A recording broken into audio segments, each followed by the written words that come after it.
So here we are with another episode of Words with Friends. And this time I'm with one of the best friends I have on the planet, all the way from Canada, which is like the other side of the world. Here we have Leslie Ehm. Leslie, welcome to the show. Hi, thanks for having me. I've been waiting for this day. You have?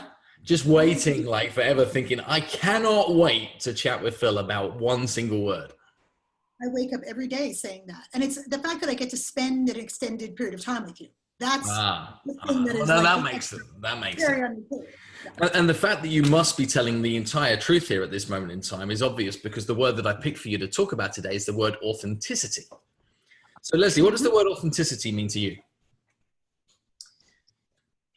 Well, I think authenticity means the ability to keep hold of exactly who you are and manifest it in the face of all of the crap that the world's going to throw at you to try and squish you back down into your place. You know, it's about embracing and accepting who you really are.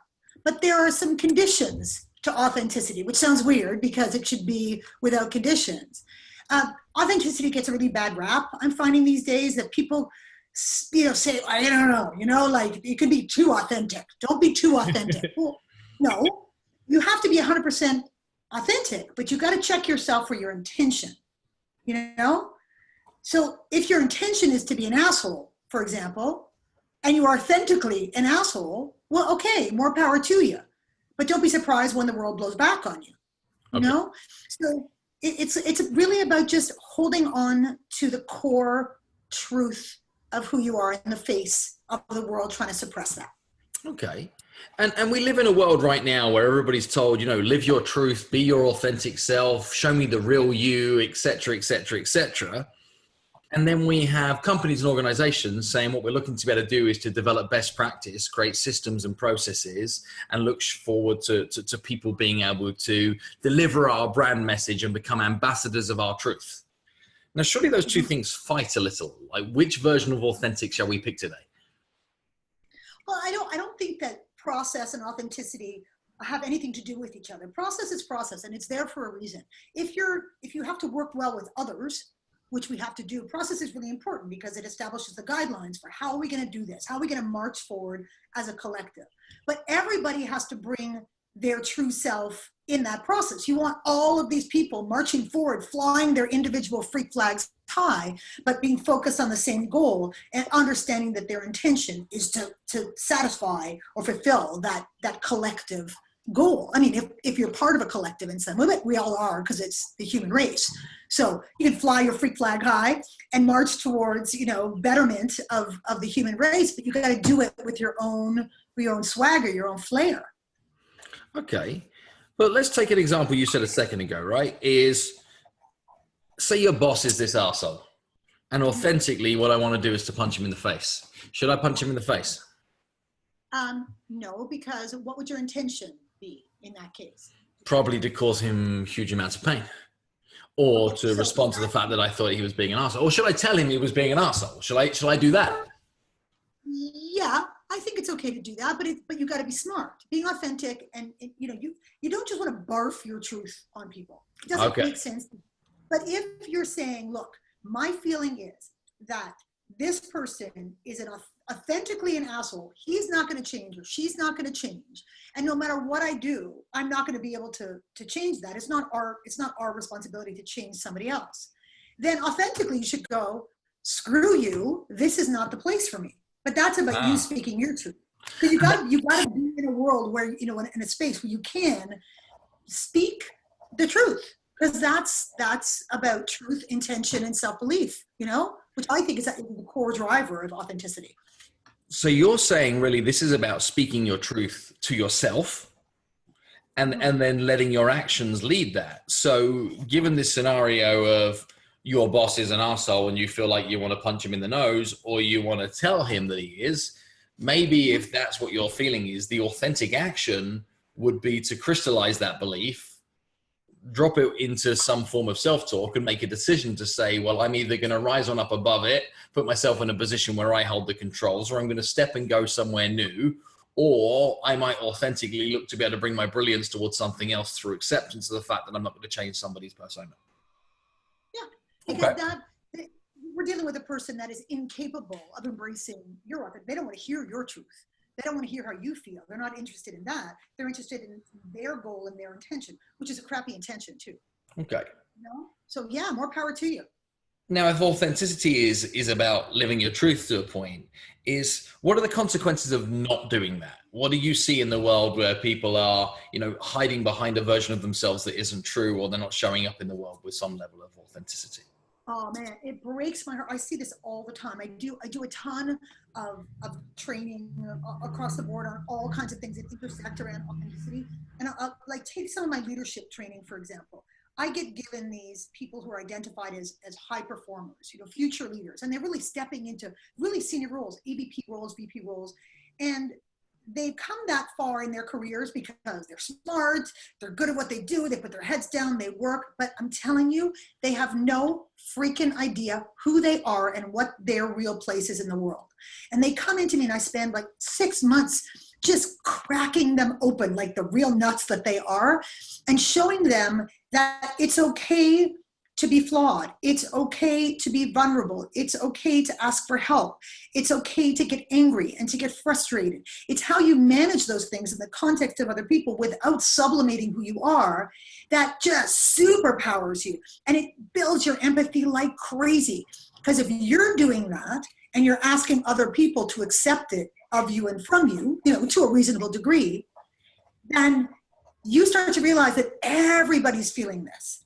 And everybody's hiding all of that stuff. And if we create an environment in which people can express it, we get the best of the best of the best. And we become so strong in the pursuit of that. It's mind-blowing when I see what happens to these people. What's one or two of the best examples that you've experienced in your life where you've seen somebody go through that kind of transition or change? Wow, it's hard to pick. I mean, I have people who come in who are deeply introverted, and they use that as the shield. I'm not so comfortable talking to people, and I really don't, and they can't, and they're trapped. They truly are trapped. And I have so much love for those people because I'm the exact opposite. I'm so everything on the outside, and you can see that they want to show up. They want to show up big, but they're so terrified of that space that they're going to fill up. And what I do is like I hold them and I hug them and I pull them and I tell like inch by inch, it's like babies, inch by inch. And I go, oh my God, I see you. I see you. Good for you. I see you.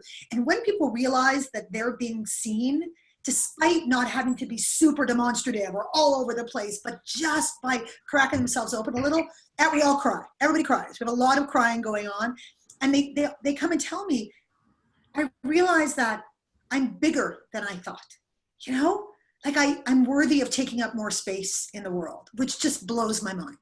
Right. Okay. Let's jump to social media. Now, social media can provide what I see to be a beautiful veneer for people to be able to present themselves to the world. And that veneer might be 3 inches thick. It might be like a millimeter thick. It might be just the thinness of a sheet of paper thick. But it does provide this ability to bring a veneer to the world. What do you see through your lens as to, how people operate on social media, whether that's an authentic voice or an inauthentic? What are the things that you've been witness to? I think it depends on the person. Some people use it as a way to distance themselves from the world, and that's through, tons of makeup and the perfect selfie and the perfect portrait lighting and look at me, I'm here, and look at me, I'm there, and I have the best life, whatever. Those people I'm the most suspicious of. Those are the people I think are in the most pain, because you wouldn't feel the need to put on such a protective front. To me, it's a protective coating. It's like a force field. I look at people who choose to use social media as a way to express their authentic voice. And people who talk candidly about struggles with addiction or with mental health or with body issues or whatever it is. And they're kind of yawping into the void. They're saying, is anyone listening to my truth?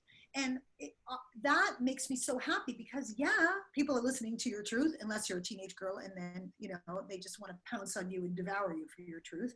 But in general, I find it's a struggle even for me. And, social media, we're buddies on social media.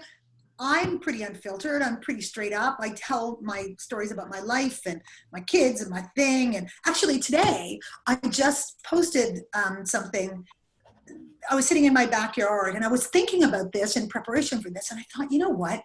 Screw it. And I pulled out my phone and my hair was in a ponytail, dirty. I had no makeup on. And I shot a little video that said, you know what? I talk a lot about authenticity and about keeping it real and whatever. And so this video is, this is it. This is it. It's not so pretty. It's not so fresh, but this is about being unafraid to express who you are, because the only reason you don't is because you're afraid of what people are going to say. Right. And then you go, well, what difference is it, like what difference does it make what people say? And they're not going to say it to you, or like they may say it to you. If you're a grown up, sometimes they do. I'm not enough of a social media personality to have, like, you know, trolls. I've never really been trolled on social media, so I'm very fortunate about that. But I don't think I would give a shit anyway. To me, it would be kind of, you know, just something to block out. But that's because I have a really strong sense of who I am.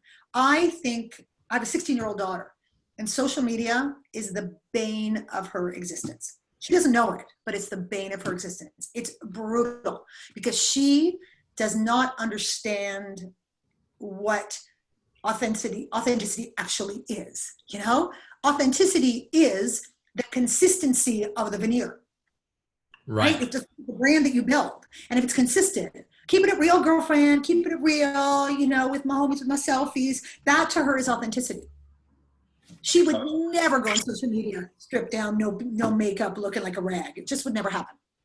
But what if authenticity to you is never leaving the house without having makeup on? Would that not then be the same for how you would show up within, you know, the social media side of yourself? So if social media is the extension of your personality and that what it is a way of accelerating the real world, if your decision is I wouldn't leave the house without makeup, why would that then not authentically appear through the lens of social media in the same way? I think it would. I think the question that I would ask, if given a conversation with said person, is, well, why?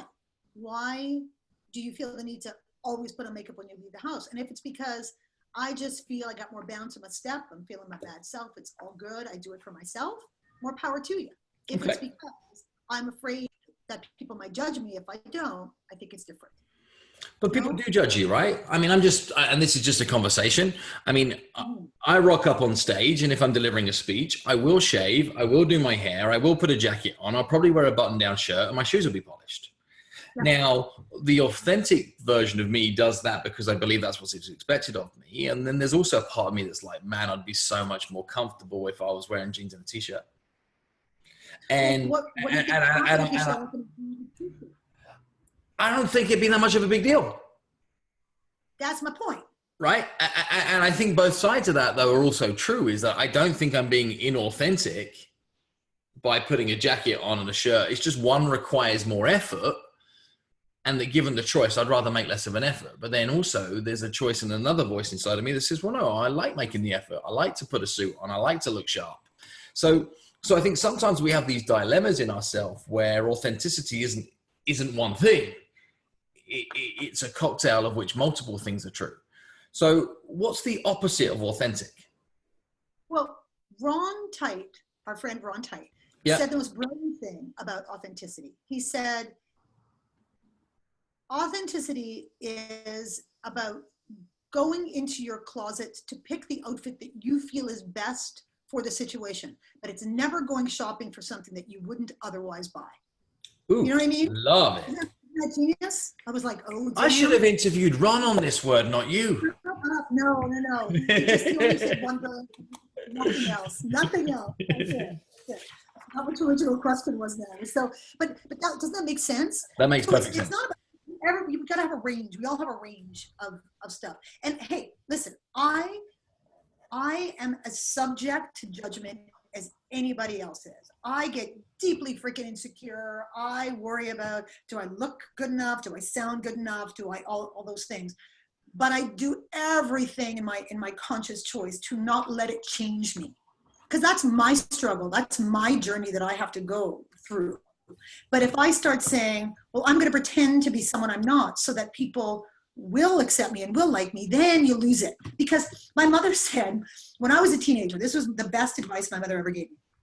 I was like a rebel kid, and I had shaved hair and it was purple, and at 15, the boys were not feeling me. It was not cute, and And I you was mean that lamenting. like in a contextual feeling, right? Not necessarily a literal feeling, you right? Just for clarity, the boys were Yes, not they feeling were, you. well, no, there was not a lot of there was a lot of that going on. No. And I was lamenting this to my mom. I was crying. I have a great mom. I was crying to her, and I was saying, should I change it? Should I, maybe if I just changed, the boys would like me? And she said, Les, you've got to be exactly who you are from the word jump.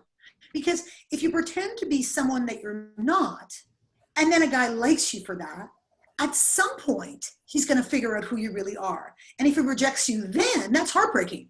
But if he doesn't doesn't vibe you, at the beginning, who cares? And she said, besides, if a guy is too dumb to recognize what an amazing girl you are, what would you want to go with such a dumb guy for anyway? Genius. So I had to deal with my own insecurities and my own fear and my own stuff, but I wasn't going to pretend to be someone that I wasn't in order to alleviate those fears. You got to step into it, I mean, that's where the juicy stuff lives, is stepping into that fear and taking some risks and stretching yourself a little. And instead of wondering, what if I do this, what could happen? Or what if I say this, what could be? Just freaking say it once and see, just do it once. And most people are incredibly surprised. Here's a good example. So the graduation of my leadership programs, and I'm into the 5th cohort, so I've had like 125 people move through this. So the graduation is, each team does a presentation in front of the entire C-level executive team of this gigantic financial services organization, okay? And the kind of presentations that I get them to do are like outrageous. They're full on skits, they're singing, there's dancing, there's props, people are spraying themselves green, like it's outrageous.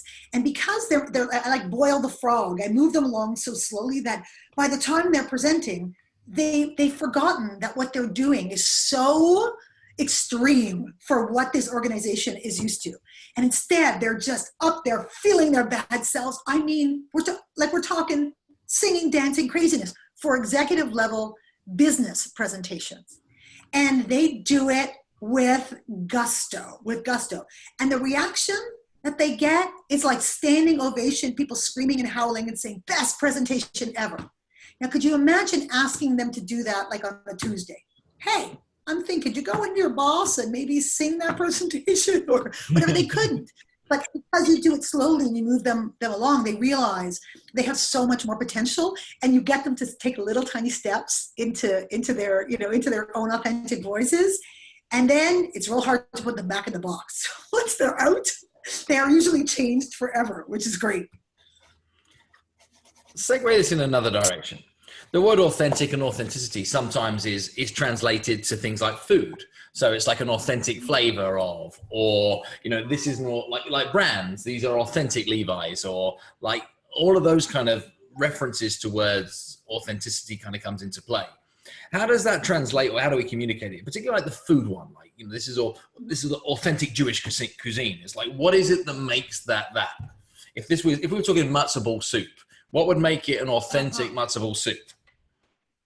You see, that's a hard one, because you can call it authentic, but it all depends on what kind of a Jew you are and where you're from. Okay. I'll go to some, I'll say authentic matzo ball soup, and I'll go, what kind of shit is this? This is not like my bubby used to make, because for me, what is real is what my bubby used to make. Right. That's what makes it real. So I think it's completely contextual to the individual. So, if you're serving authentic Senegalese food, it's probably what your mother made for you in Senegal, which for you, sort of represents your culture and your history and your story and your family. So you call it authentic. And you can always taste when it's not. Because even if it's not part of your experience, you can always taste if it was made with soul or not. A lot of places call themselves authentic, and you eat the food and you say, no, this food has been compromised. This food has not kept it real, Okay. So authentic is a label that you own. It's not a label that somebody else gives you. How to do that? you could say that, this is my authentic voice, or this is the authentic flavor, or this is the authentic style or manufacture of the brand. And nobody can challenge that if you're the one that is labeling authentic. That's right. What we can't look for is somebody else judging your level of authenticity because they don't hold the right to judge. Well, the two would cancel each other out. Like, you can't, Absolutely. if I'm saying this is authentically me and someone says, no, it's not, I'd be like, say what? Right. Yeah, it is. Right. Or it's not, that's beauty. It's like saying to someone, oh, you're not standing in front of me right now, or you don't exist. You don't have substance, or you don't have flesh. Well, if this is my truth, because the way that I break down authenticity is 3 elements: truth, intention, and self-belief. So if I am speaking my truth, for good or for bad or for ugly, and my intention is clear in my own mind, there's a purpose for doing it. Now, hopefully your intention is good, but not everybody's intention is good. And you believe in your ability and your right to say that absolutely, that manifests as authenticity. And sometimes when we talk about leadership, people will say, a lot of people don't want their leaders to be authentic because they don't want to see vulnerability. They want their leaders to be strong and to be able to carry them across the finish line. And they don't want to know that their leaders have fear or doubts and so on and so forth. And I go, well, that, being a good leader is being able to read and understand what your followers need from you. And if you're going in and crying out your problems to them because you're authentically heartbroken about something and they seem to be really, really uncomfortable, you probably should stop. It doesn't mean you shouldn't feel it. And it doesn't mean you shouldn't express it somewhere, but might not be the best environment to be expressing that. You got to go find a peer to express that to, or a friend or someone who you can speak that truth to, because it might not be helping the people that you're trying to help, which goes to intention. Got it. What do you think of superheroes? What do I hear? Superheroes. I don't know. I'm a little bit kind of over the masked man thing, the masked woman thing. I love the new Marvel superheroes. I love the Jessica Joneses and the Luke Cages and stuff, because they're just the every person who is completely flawed and completely revealed. They're not hiding. There's no mask. There's no cape. There's no nothing. They're just a person who's got some really cool powers. Yeah. So I relate more to those kind of superheroes than I do someone who is like, I gotta hide my true identity. I go, I think Superman is brilliant, right? Because he confuses people by wearing a pair of black rimmed spectacles, right? But that's it. Like, all I'm going to do is I'm going to put black spectacles on, and now I'm just a news reporter or a journalist. But without the black spectacles, I'm Superman. And, I have black glasses quite similar to that. And I can tell you for a fact, whenever I wear them, people go, oh, hello. So there may be could Superman have a superpower that is not talked about, which is the ability to obscure his identity through those glasses? Like, you know what I mean? There's something, maybe those are super glasses. And what we don't know is that as soon as he puts them on, truly, he is obscuring his identity, not just by glasses, but there's some super shield thing going on and nobody can actually see him. But that would suck too, And also, I wouldn't want to have to put on a freaking neoprene suit to be my most badass self. This is true. That's kind of sweaty. He should be able to show up naked or in jeans and a t-shirt and still be Superman, right? Like, that should be okay. Yeah. Okay. So what do you think of this phrase that gets thrown around a lot, particularly in, like, I call it wantrepreneur circles, like fake it till you make it? Ooh, that makes me so mad. That makes me so mad, that phrase. Oh my God, it makes me mad. Because here's the thing. Competence breeds confidence. Right. Confidence does not breed competence. It's not called faking it. It's called freaking doing it. Just do it. Build the skills and put your hand up and go, so right now I'm not so good at this, but I'm working on it. How am I doing? Right now I'm not so good. Just keep freaking, it drives me nuts because first of all, you're not really fooling anybody. And there's nothing worse than pretending to be something that you're not, and then somebody finds you out, you know? I mean, it's so horrifying when that happens. You go to a meeting, you pretend you know everything, and you're trying to know your boss about the fact that you're the shit. And then he asks you 6 questions, and you like pee in your pants. You got nothing. And then you're sitting there going, why? Why did I feel the need to big myself up so much? As opposed to, that's a really good question. I don't think I have the answer, but I'm going to go figure it out. And when I do, I'm going to come back and tell you what the answer is. Like, so the whole fake it till you make it thing is such a pile of shit. And the faster people stop doing it, the more they'll be able to focus on just getting good. Just get good.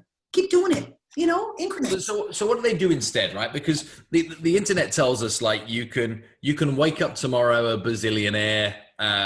If you just follow this 6-step program, in 6 months you'll be making 6 figures. Like, we get told all the time that there is this certain way of being able to do things, and the only fuel that can support that is fake it till you make it. Or what you need is a great website. What you need is then a great video. What you then need is more testimonials written by your mother. Like,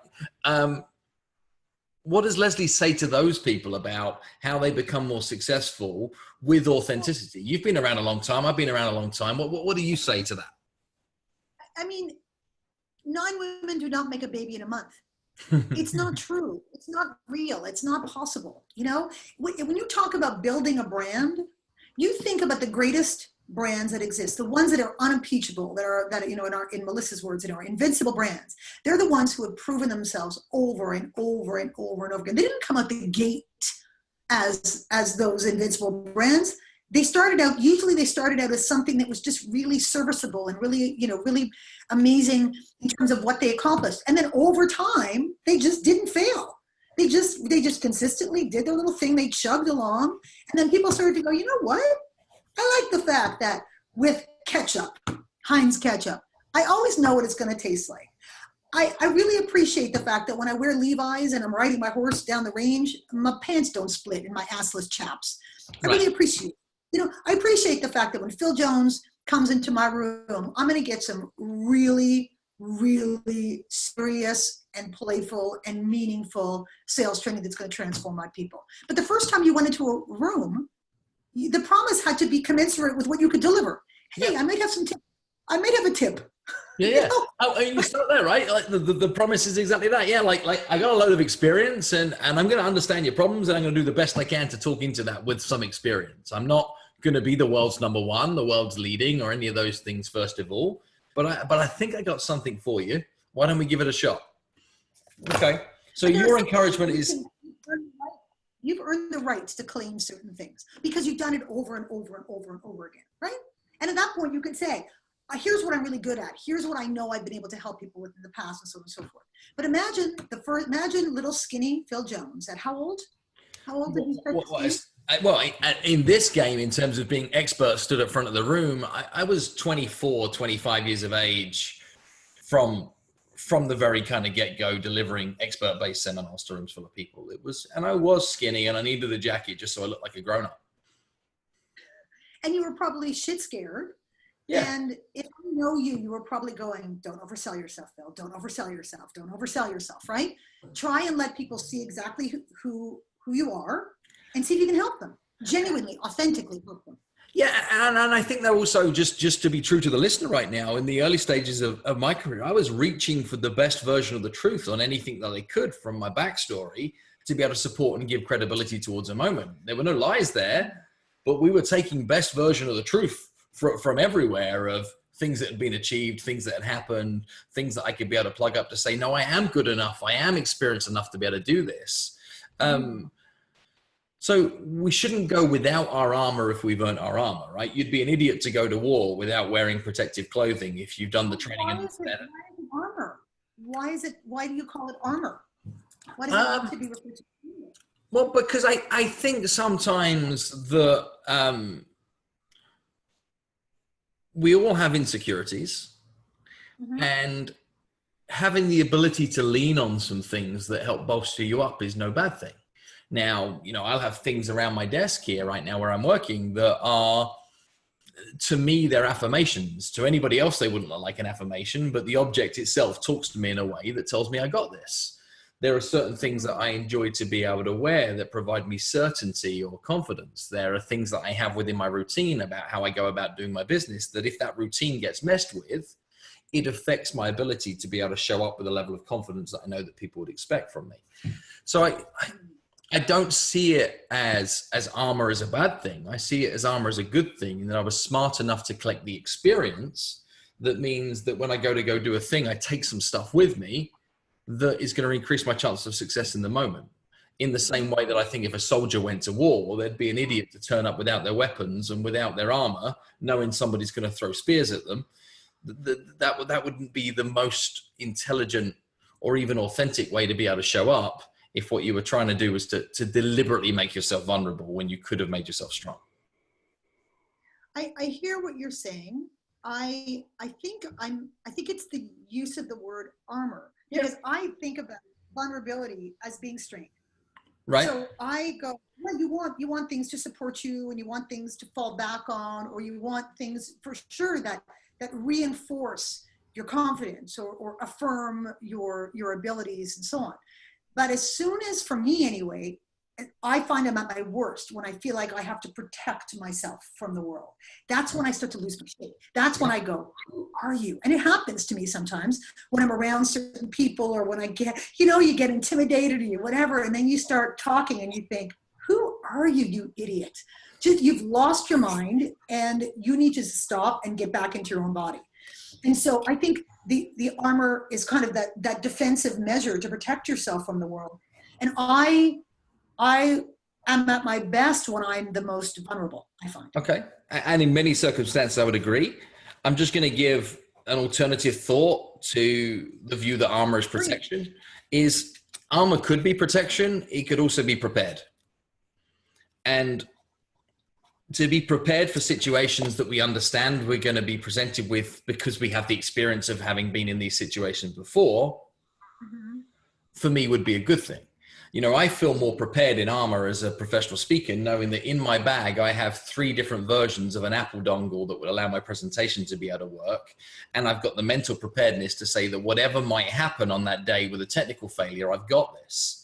I have the confidence of knowing that I have spare batteries for every clicker that I ever possibly carry. The likelihood of me ever needing those things, slim to none. The fact that I have them means that's one less thing for me to be able to worry about. And if I can control my controllables, then the chances are I can then appear more present in any moment that I find myself in, because I'm not worried about what might go wrong because I've used experience. I don't know. I think we're mixing our metaphors now. I know. Those things are about being smart and being prepared. And yes, you should be. It's called being a grown-up and being responsible and professional and all of those things. I think that just the metaphor of armor, I can agree with that. Somehow, and it's separating you because you're anticipating some kind of attack. Yeah, but I could buy that. And don't you find that often you learn the most when you are humbled in some way, shape, or form, and you can't, your defenses are not really working, or you realize that you don't need defenses. You're just in it. And what you learn is so mind-blowing, and you go, I was scared shitless of going into that because I didn't have any armor. I didn't have any defenses. I wasn't the king of the hill or whatever it was. And then you discover that you thought you were going to get squished, and in fact, you get filled up. And if you weren't open to armor, you could maybe not have gotten filled up, just saying. And I've been there way too many times in my life as well, where what I've done is I've shown up as the smartest or the most experienced person in the room, and I've got nothing from the moment because all I've had is a shield and a force filled up. Is when I've surrounded myself with people that I trust, and then I open up and show vulnerability. That's where my biggest growth has always come from. Well, you said to me, I remember you saying to me, hey, if I'm the smartest person in the room, I need to get into a different room. Right. That's a Phil Jonesism. Super smarty pants. I remember that. And that's too, but that's you saying, I want to walk into those situations where I'm vulnerable because I'm not the smartest person in the room. Yeah. And that actually is better and stronger and faster. So I can keep going into rooms and keep being of service and keep learning. Yeah. So to help with the armor. Yeah, throw the armor away. What we're going to say is that we will be prepared when moments arise, but armor is unnecessary. All right. I agree. I agree. Cool. I have three more questions to ask you because I could talk on this stuff forever, and you've been a delight to be able to chat with. But the first question I want to ask you is, if you could flip the switch around here right now and ask me a question to do with authentic or authenticity, what would you want to ask of me? Well, you've done an incredible job of building the Phil M. Jones brand. What is something that we might believe about you based on that brand that really is probably not so true? You seen the Lego movie? Mm-hmm. There's a song in the Lego movie, right, that repeats on play, like it's "Everything is awesome." Uh-huh. Can you sing it for me? No, you can sing it, because one thing I know that's authentic and true about me is I cannot sing. That's it. That's it. You did it. See, I don't need to now. From the outside looking in, the belief could always be is that everything that Phil Jones touches turns to gold. Everything is awesome in his world. There's never a problem. There's never an issue. Why can't I be more like that? So many things that we've built out in this brand have categorically failed to a point that they didn't even get off the ground to a point of visibility that you saw them fail. Like that is complete truth. They just, like, you didn't see them fail because they didn't get high enough to even see, like, in existence. And I have, right, I have hundreds of them. And if there's a lesson in that is, what I've learned in like nearly 12 years in this business right now is that the more prolific you are with the creation of ideas, the more chance you get for one of those things to be able to run. And so many of the things that have been, like people say to me, what was the mastermind behind the success of the book launch for Exactly What to Say? And I'm like, hang on, let me consult my crystal ball, see if I can figure that out. I don't know. All I know is that we cared like crazy about it. We worked like hard, and we never planned a book launch. We just introduced a book to the market. It was a core part of my methodology that had worked for my clients for the last 8-9 years. It got repackaged into something beautiful that we spent hours of time in curation and content production. And then I tried just about every form of marketing angle that I possibly could. And the stuff that worked well, we did more of it. And the stuff that didn't work so well, we did less of that. And then the stuff in the middle, we keep rolling the dice on and still trying to figure out what actually works, but I don't think I'll ever know. So you know, there's some truth. Hey? And you do have that aura of the swan, you know, like who's gliding on top, but underneath the water, you know. And I work like crazy. Like people like think that some stuff kind of is achieved instantly or whatever. No. One thing that very few people see behind the lens of the brand that we present is just how much freaking work that we do, and how much money that I invest, and how many other people I consult, and what I do with my spare time to be able to then plug and play around with some other challenges when people might be doing other things with their life that are way more joyful. And I got a great piece of advice early on in my career from a guy called Nigel Risner, who was a good mentor to me and an aspiration towards wanting to get into this business. And he said, if you're going to compare yourself with anybody else, compare the whole of you with the whole of them. And I'd urge anybody to do the same when you're looking at somebody else's brand is, do I want all of everything that went into that to get all of everything that came out of it? And more often than not, the answer is no. So when somebody says, how do I emulate some of the things that I've done? I map it out to them as to the things I know that would be in grid. And they go, that looks like a lot of hard work. And I go, yeah. And they go, I don't want to do that. And I say, well, that's okay. Well, that maps right back to authenticity. It's like, if being someone that you're not requires you to be someone that you're not. Right. In the end, it's not going to be satisfying. It's not going to fill you up. So the dream, you have to transmute the dream based on who you are and say, what's my version of this success, or my version of this joy, or my version of this life? Not somebody else's freaking version on social media, but the way that I got to run it with my crazy life, or my crazy family, or you know, my ADHD and I can't focus on a thing, you know? And I think another really important truth that I'd like to share in this episode is I still have no idea what I'm doing. Like, all of us now are moving at a pace that means that we are making stuff up as we are going along. There is no blueprint or best practice. And we only have to look at world leaders and company leaders and some of the biggest organizations on the planet to find sufficient evidence that nobody knows what they are doing. So what we should really be looking to do is to play from a position of heart and a position of genuine care and a position of purpose, and then give it the best we've got. There's not a right way and a wrong way. There's just all right. And if we've grazed our knees a few more times and got a few more bumps and bruises, then we might be able to help some others avoid some of those mistakes ahead of time, or to be able to find a smarter path through experience. But there is no right way or wrong way. And self-admittedly, I'm making all of this stuff up, and I've been making it up since the very beginning, and then writing the stuff that continues to work. Truth, intention, and self-belief, baby. You got it. I love that. I love that. All right, I got two more questions for you. One is, if people were talking about you behind your back and they said, you got to meet Leslie, she's blank, and that blank was an adjective, what would you want that adjective to be? Okay, people are talking behind my back.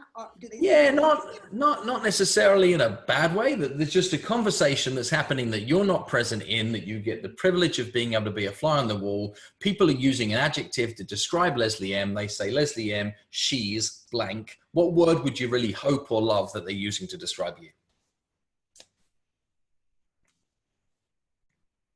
I think probably real.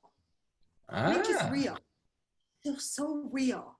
That Leslie, man, you know what you see is what you get. She is on the 100% real. No filter on that one. I love that. Love that. What you see is what you get. She's real. Okay.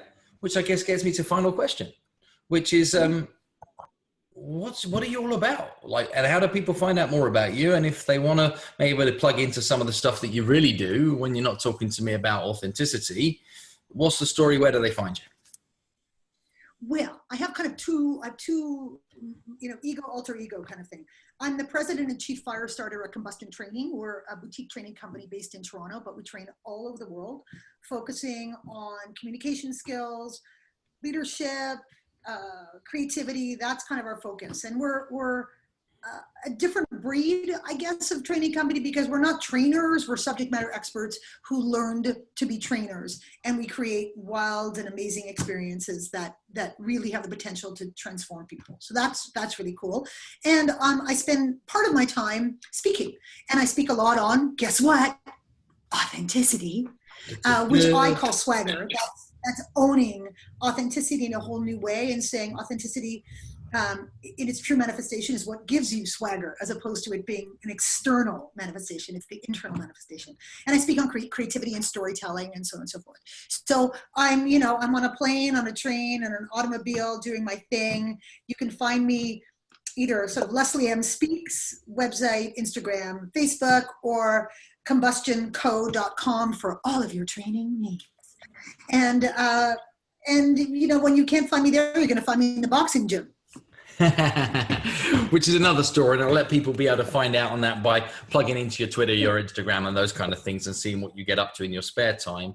Largely looking to kick the butt of cancer is one of the things that good work. What started me boxing is to fight in the fight in cancer, because we've all lost too many people, and it's really good to punch cancer in the face. You know what I'm saying? So yeah. I fought my first amateur boxing match in front of 900 people to raise money for cancer research, and I fell in love with the sport, and I've been boxing ever since. So I will punch your face off and hug you, because I'm all about the love. All about the love. Leslie Ehm, thank you for joining us here on Words with Friends. Thank you for chatting authenticity with us. It's been a delight as always. Look forward to catching you soon. No better way to spend an afternoon, my love. Thanks for having me.